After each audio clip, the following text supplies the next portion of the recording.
This is the Crossing Line channel from Nonggada Relief Camp. Karmai toraga lakpige haibadi awana khatang share tobi. Koi tang ahum se sei sa koi chen thore e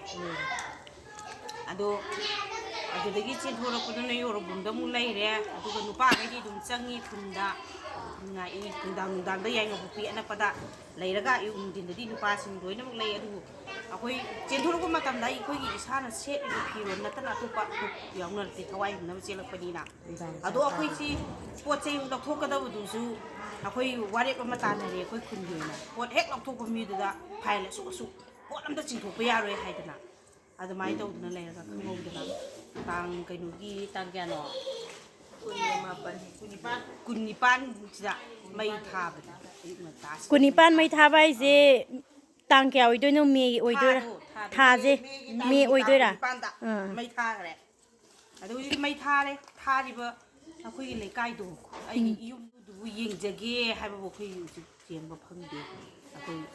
mai tai haiba jat abata du changba thingye changba ngamre du lai dana state force pop changba ngamde khoi mi cham di lai na ko adumane leiri aduna khoi isa ngata chelakhibanina mi amagi puchida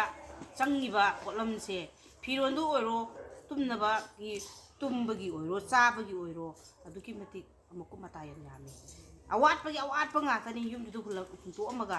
isada setliba phironduga thawai hunaba ipungi piba ngangjingse odo kuni senara ise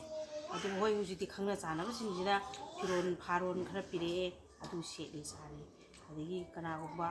akoigi organization singna